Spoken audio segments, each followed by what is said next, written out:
And on the 8th day, God looked down on his planned paradise and said, I need a caretaker. So God made a farmer. God said, I need somebody willing to get up before dawn, milk cows, work all day in the fields, milk cows again, eat supper, then go to town and stay past midnight at a meeting of the school board. So God made a farmer.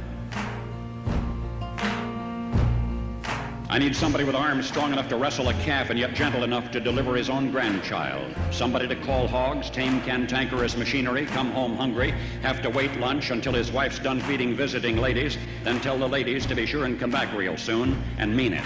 So God made a farmer. God said, I need somebody willing to sit up all night with a newborn colt and watch it die, and dry his eyes and say, maybe next year. I need somebody who can shape an axe handle from a persimmon sprout, shoe a horse with a hunk of car tire, who can make harness out of hay, wire, feed sacks, and shoe scraps, who planting time and harvest season will finish his 40-hour week by Tuesday noon, and then painin' from tractor back put in another 72 hours. So God made a farmer.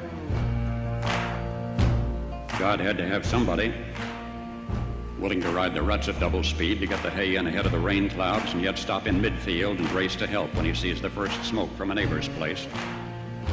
So God made a farmer.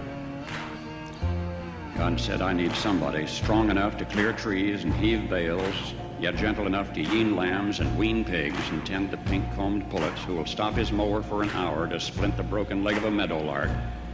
It had to be somebody who'd plow deep and straight and not cut corners. Somebody to seed, weed, feed, breed, and rake and disc and plow and plant and tie the fleece and strain the milk and replenish the self-feeder and finish a hard week's work with a 5-mile drive to church.